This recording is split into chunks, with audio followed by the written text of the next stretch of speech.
And we're back. We're back. Welcome to Bar Afrique. I'm Sarah Masiwa. And I'm Lynn Tala.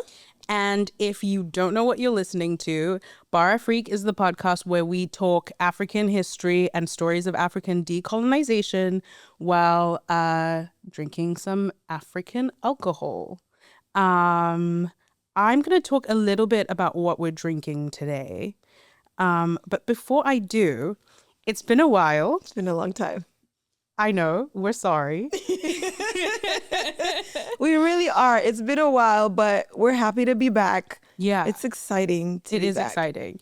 And we are recording in Canada. We're in Montreal. Montreal. Yeah. Yeah. Montreal. Yeah. We're recording in Canada, so I feel like Bar Afrique has gone global. Yeah. Tell me what we're talking about today. Today, we are telling the story of Funmilayo Ransome-Kuti and the Abeokuta's Women's Revolt, which I'm really, really excited to get into. Because I think, she's someone who most people know as Fela Kuti's mom, but I think it's really interesting to get into her story as like a champion for women's rights and all the things that she did during the 1940s and later on in her life. So that's what we'll be talking about today. I love it. And we are drinking a red wine called Field and Flutter, which is a South African brand. As you know, we always spotlight an African brand or African-inspired brand of alcohol during these podcasts in case you want to support them and drink along with us. So this is a Shiraz Cab Sauv blend from 2023. It is South African and it's really inspired by wildlife and revitalizing nature. So what they do is they actually have built like wildlife around their vineyard to bring, or like what do you call wild plants? Is that wildlife too? Wild plants? For a second, I actually sounded like I knew what I was talking about. We can say wild plants, They wildlife. plant wild plants Yes. around their vineyard, Yes. which attracts wild Life. like the animal type to their vineyard. So that's like the ethos, and it's really good. Do one more. I think this is my role on this podcast episode is to encourage you To drink. like don't forget to enjoy Field and Flutter. It's Yeah. good. Yeah. SA wine is very good. Yeah. It's really good. It is really I haven't tried. I've mostly been drank, whatever. They're reds, Yeah. and I haven't really tried any whites. So I really want to get into if they have any whites. Yeah. I am trying to like slow down drinking. Yeah, I'm trying to cut back on the hard liquor. Yeah, same. I'm gonna cut back. I'm actually gonna like stop drinking, but like still drink on the podcast. So It's the job. yeah, I know. I'm like, I only drink at work. Basically. A true professional. Yeah. Goes down really easily. So yeah, but I think that's it. And I think let us jump in. Into the story. Go for it. All right. So I guess I'm going to start with giving context of the state of Nigeria post-World War II. So at this point, the Nigerian economy is shot. Like between World War I and World War II, the economy was already really bad, but World War II kind of worsened things with the war's economic restrictions, the high inflation, and the intense food shortages. And while all this is happening, there's also an increasing nationalist sentiment, and there are a lot of strikes and protests going on. For example, the Lagos General Strike in 1945 and the coal miners' strike in 1949. But I think a side note a little bit, usually when we talk about nationalist sentiments and the understanding of the plight of African countries during these specific colonial periods, a lot of it is focused on the conditions of the urban working class man. And I think the reason I kind of chose this story is because it's particularly women focused, and we get further understanding of the gender dimensions of colonial policy at that time. So So if we're talking post World War II Nigeria, is it a colony at this point? yes, it's still a colony at this point. So right, late 1940s. In Abeokuta, it's a town that was established in 1830 and is now the capital of Ogun State in southwest Nigeria. Women who were involved in the local markets and the selling of food were deeply affected. And I think something that we need to understand is that when British colonial officers first implemented taxes in Abeokuta in 1918, men and women were taxed completely differently. For example, women were taxed at the age of 15, and then men were taxed at the age of 16. And also the ways Why? I think it was just what they decided to do. Just vibes. Just vibes. They just Cool. decided that women were going to get taxed first. And also the ways that they were collecting these taxes were brutal. So, for example, they'd invade their homes, they'd physically assault the women, and sometimes they'd even strip them naked to determine their ages of taxation. Isn't that insane? Right. Okay. So take me through this logic. I wish I could take you through the logic. It really feels like it was just vibes. Okay. They just decided that women were going to get taxed first, and then it was going to be boys.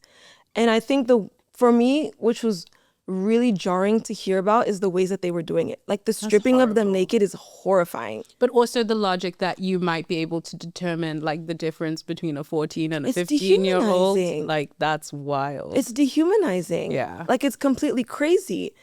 So now that we're back with thinking about late 1940s, the market women were subjected to crazy police seizures of their produce without any compensation, or when the produce was taken, they were given lower rates than were originally set up by the colonial administration. So they like completely suffered.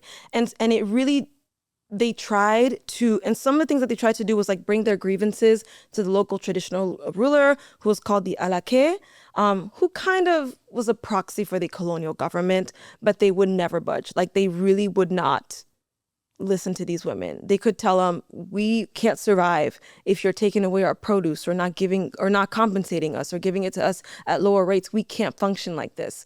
But they wouldn't budge. And so at that point, it's like they had to find different ways to be able to get what they needed, like to get them to stop these policies. And I think this is where the story of Funmilayo Ransome-Kuti begins. I think she's such a powerhouse of women's rights at that time. And she really, really took the plight of these women to heart. And I think when we talk about Funmilayo Ransome-Kuti, who I'll refer to as FRK for this story today. I love it. FRK, Okay, right? Yeah. I really love that. Her story kind of boils down to two things usually. That she's the first woman in the country to drive a car. Okay. Yeah, and that she's Fela Kuti's mother. But I think she's so much more than that. Like she's clearly so much more than that. And her work as a pioneer and a leader of the Abeokuta's Women's Revolt is heavily influenced like the beginning of Nigerian independence and also the inclusion of women in that struggle. Yeah. So I think I'm really excited to get into her story. Okay. She's born in the 1900s and she was born to parents whose vision for her life was completely different to what people thought women were capable of at that time. They were extremely progressive in that way. And her father used to tell her all the time that he had dreams for her beyond what is usually foreseen or for a woman or a girl at that time in Abeokuta, to the point where he convinced the administration at the grammar school in town to let her study there. So she was the first woman in 1914, the first girl in 1914 to attend that school. It was an all-boys school. It's also where she met her husband. That's not important right now. He's not relevant. He's not relevant right now. He's Fela Kuti's. Oh wait, but is that Fela Kuti's dad? Yeah. Okay, but he's not important. He's not really important to the story, but yes, that's where she met her man. And so after finishing school at the grammar school, she went to university in England. But, you know, she didn't really have the best time because of the racism and discrimination. But despite all that, it's also where she discovered anti-colonialism. It's where she discovered socialism. And it's also where the activism that she would take back to her hometown started to materialize. So she returned to Abeokuta in 1922. And for a really long time, she worked as a teacher, teaching algebra, English, and geometry. Do you think, I mean, you and I both have this experience of like being born and raised like on the African continent and then moving to like European countries and then like going back. Mm-hmm. And I think it does give you so much It perspective. gives you so much perspective. Yeah. Like it makes you just see and like just understand how like European powers viewed their colonies, even To though we're this like way day. past it. Yeah, to this day, and the way they basically interact with them Yeah. now. Yeah. Like it really gives you great perspective on Yeah. that. And I feel like that's what she got. Yeah. It's like the power dynamic of it. Yeah. Yeah. Yeah. Which I think is really like, she didn't enjoy her time, but she saw like being in England, what they were like to people of color over there. Yeah. So she took that back and was like, you know what? Like I see what they're doing over there. Yeah. It's worse what they're doing here at home. Yeah. So I think that that's something that's really cool. Moving on, in 1932, FRK established the Abeokuta's Ladies Club, the ALC, which is an organization that was made up of middle-class women whose primary focus was charity work and providing adult education classes. And by the 1940s, the ALC began taking a more political stance. And it started after an illiterate friend of FRK's asked her to teach her how to read. And it was through those literacy classes that she learned more about the injustices that the market women were subjected to by the colonial government. And so sort of talking about what was happening to the market women at that time. So in the 1940s, the colonial government, like I said, had started imposing really harsh policies against them. So for example, they set price controls for all goods sold in the market. They demanded that the women turn over quotas of goods to the government in order to offset the shortages that came from World War II. And they levied taxes on these women. And mind you, there was no women representation in any colonial government bodies. So all these men were making all these decisions for these women without really taking into account what they were actually going through. Again, post-World War II, economy is shot, food shortages, high inflation. So they're already going through a tough time, and they've really got nobody representing them in any of these in these government bodies. And all of these policies were enforced and enacted by the traditional ruler, like I said, the Alake, and his council, which, like I said, functioned as an extension of British colonial rule. And I think something that was really particularly interesting to me is that I really liked how these women were comfortable enough with FRK to tell her about what was happening to them, because obviously given her class position, she wasn't experiencing that, and she wasn't on the ground to feel the ramifications of all these policies. Yeah. And I think it's also a great picture of how not only were the policies disenfranchising these women in a context and environment where their rights were already so limited, but it showed the stark contrast between the lives of the market women and those of middle and upper class women. Like I said, the ALC were focused on charity work, and membership was exclusive to women of a certain demographic. Got it. You had to be middle class and upper class. But in order... I think you should drink your wine so that I'm not so So you're not the only one? Okay. It's quite nice, actually. It goes down really easily. Really easy. Which It's quite nice. it's very nice. So, yeah, but I think in order for the ALC to be able to make effective change, it's always important to include the people who are affected by, who have the most to lose. And I think that that's something that FRK really understood. And because of that, in 1914, the ALC became the Abeokuta's Women's Union, basically to reflect the group's movement from simply being a social club to moving towards more activism work and being more outwardly political. So the I'm going to call it the AWU. It's kind of hard to say, but AWU had a dues-paying membership of over 20,000 women. And it included Christians, Muslims, and followers of indigenous religions, with both illiterate and Western educated women, which I think is so cool. Like, I think she was probably one of the first to ever do something like this. I really admire just the way she empathized with the market women. Because I think it's hard when you're in certain positions to be heard by people who are like, in like higher classes or a certain demographic, if they're not experiencing what you're going through. And I think sometimes empathy is hard for people to have, but FRK had that. Yeah.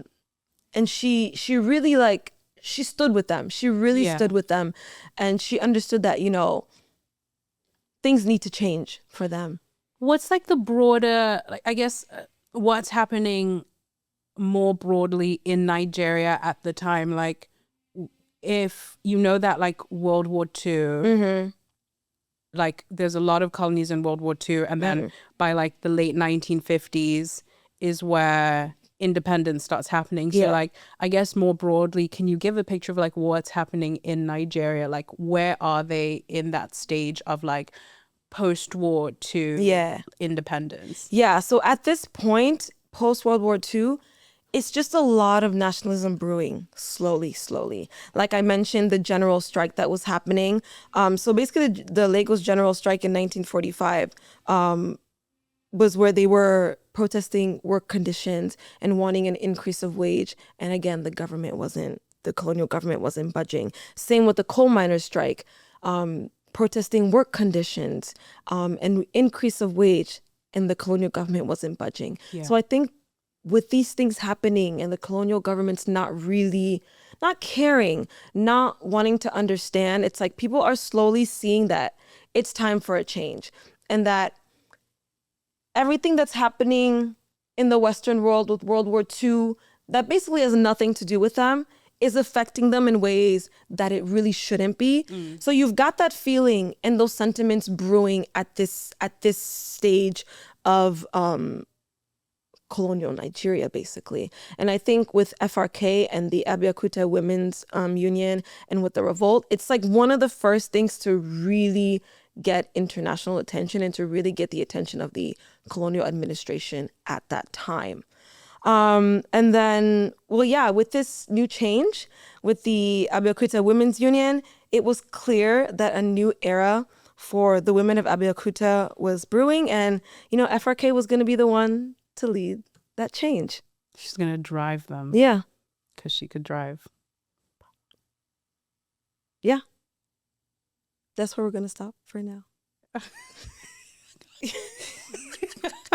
Okay, that's fine. So we're going to take a quick break and we'll be right back. Right.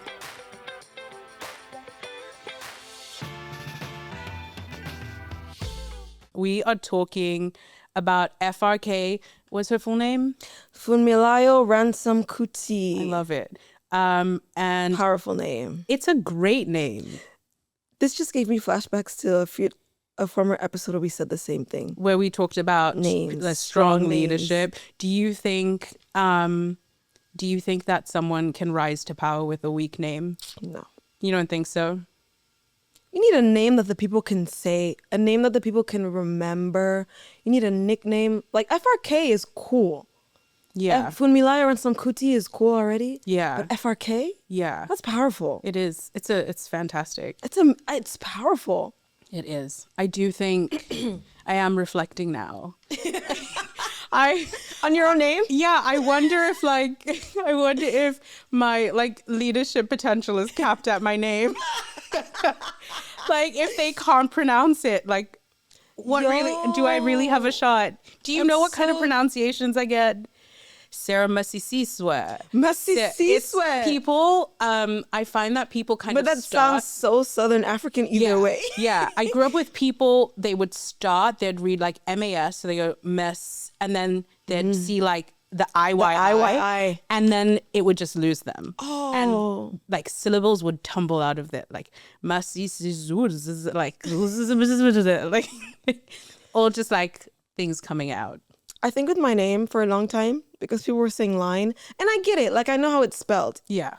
But I think moving to Canada was the first time where people were actually pronouncing it right when I didn't tell them, like they'd see my name and they pronounced it right. Is it a Canadian name? It's a French thing. It's a French name. It is? Yeah. You are the first and only Lynn I've ever met. Really? Well, no, who spells it that way. Line. Yeah. Yeah, I know other French. Lynns. Yeah, it's French. Yeah. And Canada is the only place where I've come to where people will read my name and say it correctly. Is it like the French pronunciation? Is it Lynn?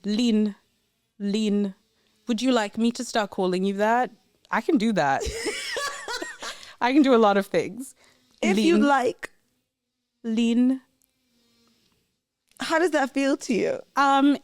Inauthentic, Yeah. but I'm a girl who likes to compromise. I can do anything you want. Lean. Let's try it out. Okay. Let's see how you... For the rest of the episode. Yes. I'll call you Lean and you can call me Sarah. As I've always done. Let's get back to it. All right. So before we pause, just jumping back into where we are, FRK has just established The Abeokuta's Women's Union. AWU, where she is going to now lead A revolt. a revolt. I'm excited. I'm I am excited too. for this. Yeah. So like you said, the AWU was created. Over 20,000 women are in this. Upper class, middle class, market women, illiterate, literate, Christian, Muslim, followers of indigenous religions. So it's a huge group of different kinds of women. And so around 1947, the AWU, they spent a lot of time writing petitions and letters to the Alake, again, the traditional ruler, asking him, pause these taxes, take away these taxes, compensation for the food that's taken away from the market women. And I guess Sorry, my pronunciation is going to be bad. Alake? Alake. Alake. Okay. So is the Alake the one who determines the taxes? No, it's the British colonial powers. powers. So what is it that the Alake can He do? enforces it. Oh, so they kind of want it to be a situation where even if like the British colonial powers say there's a tax, it's not enforced and like women aren't like harassed. Yeah, they're the Okay, ones who got it. enforce it. And they did. They enforced it. Okay. They really did not care about these women. Again, whatever they were getting from the British colonial administration, the Alake was ready. Like, they really enforced it. And the people that were actually enforcing it were the police forces of the Alake. It wasn't like the British, like, military or political. Yeah, but that's always what happens though in like these systems Absolutely. of power is like Absolutely. it's like it starts at the top of like what the colonial powers at the time like they'll say, okay, this is the rule. Absolutely. And then it's enforced locally by local leaders who are incentivized to do it that way. Yep. And the worst part of it is that now, like, there's this element of like a lot of colonial powers being like, but we didn't really do it. Like, it was y'all. It was You know what y'all. I'm saying? But they know it was them. Yeah, like they made the rule and then locals enforced the rule and that gives them like a degree of Power. no, not power. What's that word? Like when you can like I'm forgetting the word. Like when you aren't like accountable. Who's not the British colonial? Yeah. It sort of gives them power. I know exactly what you're trying Yeah, to say. like they can kind of be like, They can but deny. it wasn't really us. It wasn't, they can. Plausible But deniability. It's plausible deniability. Yes, They have exactly. plausible deniability. Yes, exactly. And you see that happen. Oh my God, there are so many instances that you see that happen, that you saw that happening on the continent. Anyways, we can't get into that right now. But again, just talking about how like the Alake being the one to enforce it, to the point where he actually increased the flat rate tax on the women as retaliation, because he just couldn't be okay, bothered. so now that sounds like his choice. Yeah, That doesn't sound that was his choice. He was like, Cool. you keep messaging me and sending me letters and petitions about reducing these taxes. Well, you know what? I'm gonna increase. I was trying to help him a little bit, but No way of doing that with okay, this. no, whatever. With that, the women were like, oh, we really have to try something new. These letters are not working. These petitions are not working. The pen is probably not mightier than the sword at this point, because they keep writing all these things and it's just nothing's working. They're not budging. Even when they're going directly to the British administration, it's not working. They tell them to go talk it out with the Alake. At that point, like, they're just going in circles. So they decided that they were going to organize mass protests against these taxes and against all these terrible colonial policies. One of the ways that FRK decided to train these women was by hosting training sessions where she taught them how to protect themselves from tear gas and even encouraged them to pick up those gas canisters and throw it right back. I love that. Which I thought was hilarious when I read that. Pick it up. She's like, pick that shit up and throw it back. Which is great. Yeah. I mean, what else are they gonna do? And I think, fun fact actually, because they couldn't get permits for the protests, which is not surprising, they called their gatherings picnics and festivals. Oh, Yeah, 'cause they so couldn't a get- light picnic for the afternoon. Tear gas. Light picnics, light festivals, Yeah. just for us to just, ask for what we want. But I 'Cause- get it though, because Yeah. it's like if you say, what are you gonna say? Yeah. Like, I'm applying for a permit for a revolution. Yeah, what are you gonna say? It's You're not true. gonna get that. Yeah. That makes sense. And yeah, by the end of 1947, FRK led the women on several mass protests, with each one having participation in the numbers in thousands. Like thousands of women were participating in these things. And the first one was on either November 29th or November 30th, 1947, where the women held a 24-hour vigil outside of the Alakis Palace. That's amazing. They were there for 24. That's amazing. Like, What were they doing? so they were singing songs. So one of the things that was significant about these protests is that they used a lot of music. They used a lot of songs. So the use of song was really, really important, because in the Yoruba tradition, like other cultures and traditions, the use of song was a way of circulating news and expressing like political opinions. So they ended up writing over 200 songs for these protests. So they would sing songs continuously, like all day, all night. As a way to like bother the Alake, of course, but to get them to get him and his administration to really understand what they were going through.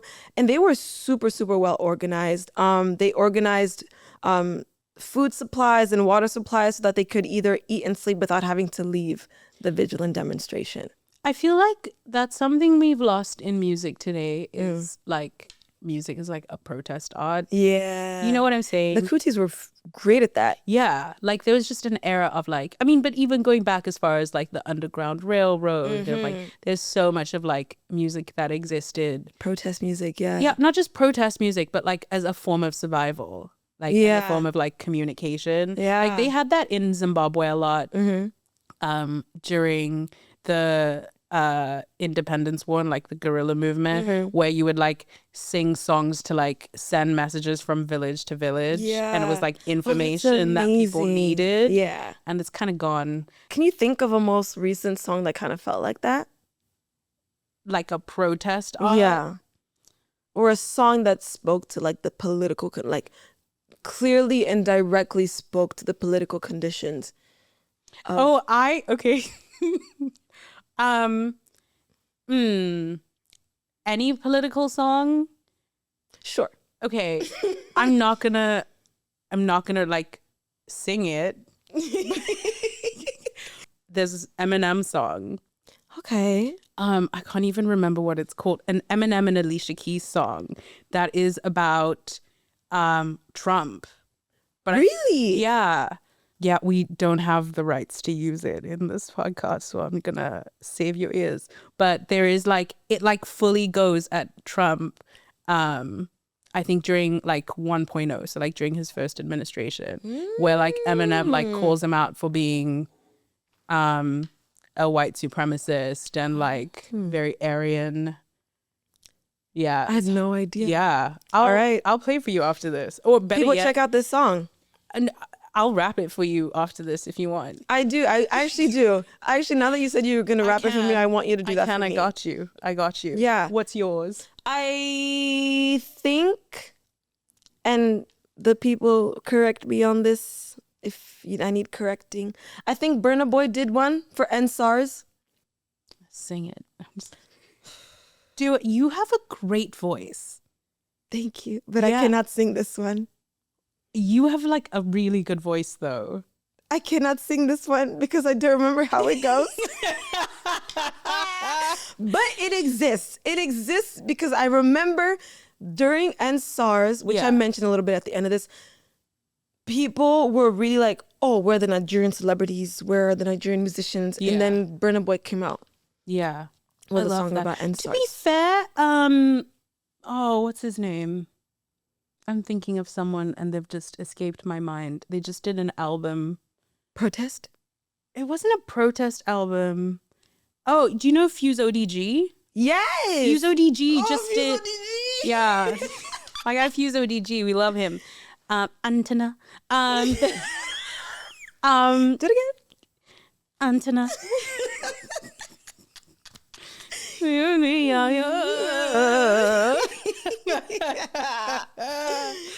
Yeah, the Field and Flutterers hit. But he just did an album that was talking about, he did a song that was talking about Live Aid. You know what Live Aid is? Yes. Like that thing in the UK where they keep Oh my God, where they keep saying, Yeah, oh, they look at feed these children in the- Africa. They are Yeah. dying of Yeah, starvation. my favorite line is like, it's let them know it's Christmas time. remember that. Yeah, Oh in my Ethiopia. It's about Ethiopia. Yeah. This is a whole other conversation that we can have. Yeah. Just the tone deafness. Yeah, but like that song is from Live Aid, like that's from the 80s, 90s. And like They re-recorded it. they re-recorded it in the 2010s. And then because That's like I remember like One Direction was in it. They were like, feed the world. So they re-recorded it and then like Africans were like, please stop. Like, please don't do this anymore. Yeah. And then they re-recorded it again. Oh like my recently. God. Yeah. A new version just came out. I hate saying this because I feel like don't go listen to it. A new version just came out and then Fuse ODD did like a protest version because he was like, but we asked you and you keep recording it. Yeah. Anyway, let's Back end this to our tangent. FRK and our market women. Speaking of protests, So where they were outside doing Yes. a 24-hour vigil. 24-hour vigil was one of like the most significant things that they did outside the Alakis Palace. And like I said, they composed over 200 protest songs, which is amazing. I think that's incredible. And another protest tactic that they did was something that they called sitting on a man. So what they did is they surrounded a man's home or office and they detained him and they sung derisive songs to insult him. So basically they would corner him and just sing to him and insult him while singing to him.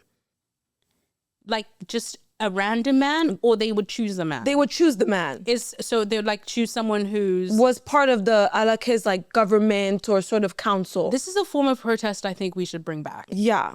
I'd like to do that. They literally would just go to his home or his office, corner him, and basically insult him through song. Can you imagine like, okay, like if someone like broke up with me and then I was like, I'm gonna get my girls.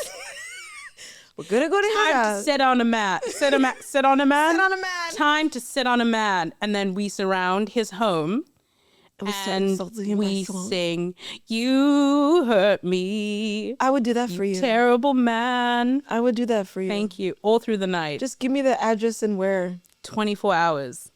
Yeah, okay. Yeah. We could do that. Yeah, hardcore.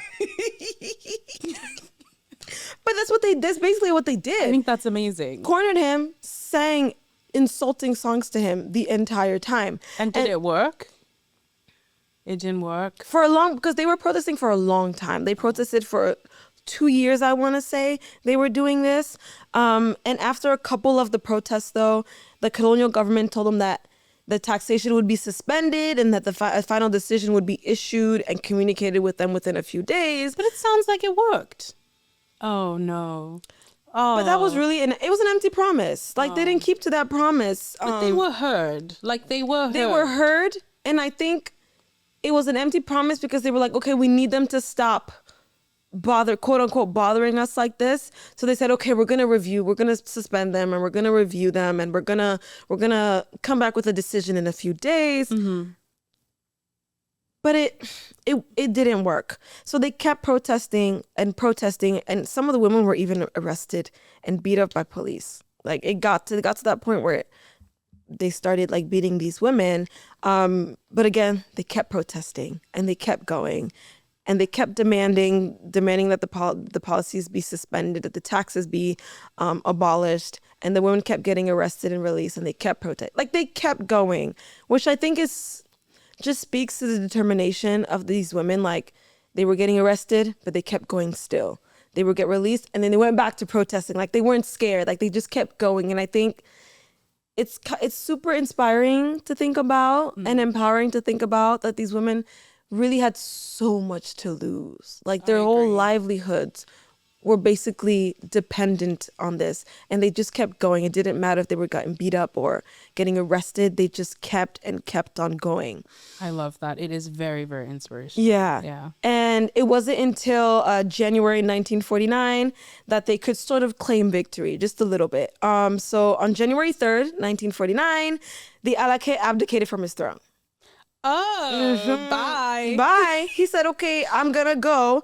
And the AWU's demonstrations played a pivotal role in his resignation. That's amazing. Like, it's amazing. But no, I think we should stop there. Thank you for listening. No, I know. Even when I was doing my research and I was like, at this point, I was like, oh, this is good. Oh my God, they got what they wanted. They had independence. But he went back to power 2 years later. Oh, no. And the taxes were reimposed. So they had 2 years where the taxes were gone. The Alake was gone. And then he just came back. They put him back in power. And he came back and he said, I'm back, and the taxes are back. The taxes are back. But I think even with that, like, to be honest, even with that, I think it was still a huge win for them. It is a huge win. Because 2 years of protesting, even for just a little bit of time to not have to deal with these taxes and these quotas and all these things is a win still for that time period. It is. And I also think that, like, in a lot of countries, colonization died by a death of like 1,000 cuts. Exactly. It was like a domino effect. Yeah. You know, It doesn't just happen overnight. And I think like moments like these were important to show that it's possible. Yeah. I think that's what was so important for them, was that it's impossible. It's possible that these things can happen. And I think it also like grew FRK's notoriety. And she became super nationally and internationally recognized for her work, especially with the Abeokuta's women's revolt. And she was as a heroine of the struggle for women's rights on the continent. And it was also, the revolt, I think, was also really important in showing what women of all socioeconomic backgrounds could do together. Yeah. I think that's really cool. Yeah. But yeah, it was great. And I think the women's revolt really solidified FRK's status as Africa's lioness for women's rights. Do we know where the term lioness came from? No, that's what they just gave to her. Oh, okay. They just called her the lioness of women's rights in Nigeria. And she earned it. She absolutely earned it. She worked so hard. Fierce, and she had a huge influence on women's rights around the world as well. Mm-hmm. And it's definitely something that isn't spoken about enough, I think, when we talk about independence and revolutions and women's rights on the continent. Like, she is a pioneer. She is definitely a pioneer in that. Like, from South Africa, Ghana, and even England, she was very influential. And the AWU was very, very influential in that. And because of how global the AWU was becoming, in 1949, again, the organization was renamed the Nigerian Women's Union. So not just to include the women of Abeokuta, but all the women of Nigeria who were going through similar struggles. And FRK was getting letters from women from the North telling her about their struggles and their struggles to get the right to vote, since women in the South already got the right to vote. So she was getting letters from them asking them like how they could, implement sort of the things that she did with the AWU so they could get their right to vote. And it really became a national movement, and it showed how deeply, deeply entrenched women were in political movements in Nigeria at the time. That's amazing. Yeah. As for FRK, she spent the rest of her life as an educator, a politician, and a women's rights activist. She traveled all around the world. Like, she really traveled all around the world. And, with the Cold War, anyone who was seen who as affiliated to quote unquote communist groups or left-leaning organizations, as she was, not surprising, she was seen as a threat a little bit. The US even denied her a visa. They kept denying her visas up until she died. They just kept denying her visas. They were afraid of her. Isn't that crazy? I mean, it's not crazy because I think it speaks to like how powerful she is. Yeah. Because it's like when you can convene a movement, I think inherently like you are extremely powerful. I think it speaks to like recognizing the power she held. Yeah. You know? Even in 1975, when Nigeria already had independence, they still refused to give her a visa. Yeah. She's probably on some kind of list. Yeah. Imagine to this day. To this day, she's still on the list. Can you imagine?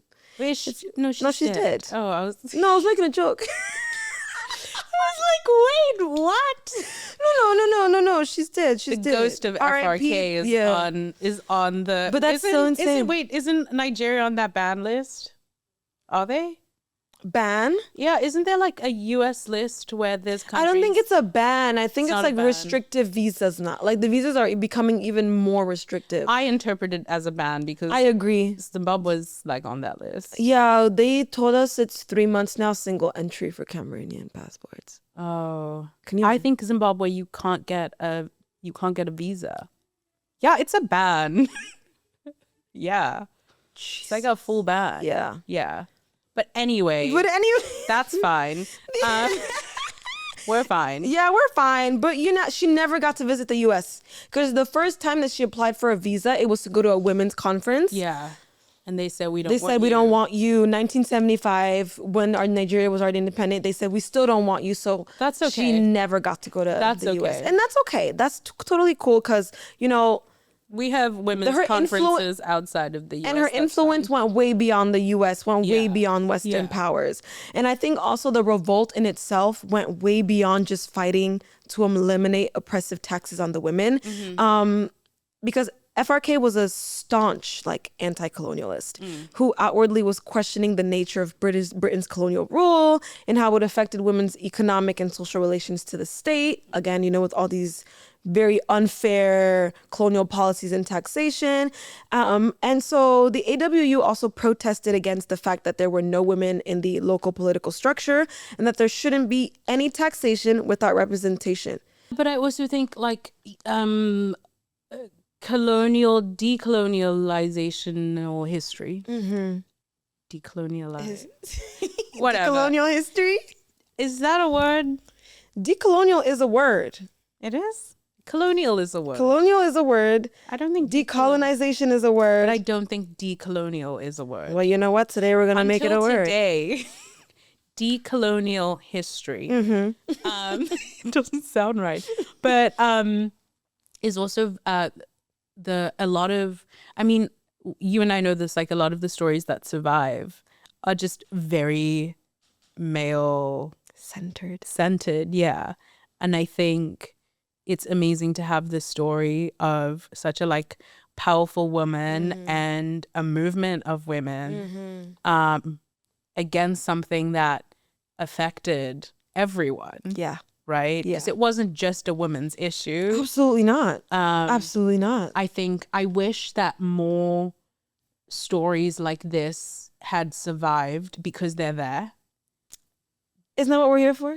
We're here to uncover those stories. I know, but it's one of those things where if you look at there's not enough of this. Yeah. And these stories exist. They're just not, they're underrepresented. Definitely. And also I feel undertold. Yeah. And also because with these stories, you need someone to record these, Yeah. But also you need people to remember them. But also imagine leading a whole revolution and then everyone's just Fela Kuti's mom. Oh. I'd be please, correction. Yeah. But that's literally for a long time, that's what she was known as. I think I've taken a lot from this episode. Yeah. I'm inspired, but also I'm definitely planning to use the protesting. I'm very excited to bring that into when you get mad at a man. My world. Yeah, but let's just not be Listen, this is a feminist episode. We're not talking about just relationships. Anyone who does you wrong. This can apply to a boss. It can apply to A friend who A did you wrong? friend. It can a parent. A parent who did Yeah, you my wrong? dad better watch out. Me and my sisters are about to circle. Sit on a man and Sit on a sing man. songs. I love that. I'm ready to sit on loved a it. man. Yeah. I'm ready. I will be taking that with me. Sit on a man and sing. Exactly. But I agree with you. I think this is a really wonderful episode. And Lean, There you go. I would like to say I do applaud you for starting us off very strongly with Nigeria. Thank you. Yeah, it's a big country. It's a big country with a tackle. lot of history and a lot tackle. of stories. Yeah, but I love it's the perfect start for season 2. I think so. we go big or we go home. And that's all we're here to do, to go big, because we're not going home. We're not, unless we're going home to sit on a mat. Exactly. Yes. I love that. Well, we're going to wrap it up there. Yeah. But thank you for this wonderful story. And thank you all for joining us and listening. Yeah, I think this was wonderful. And we will see you next time at Bar Freak.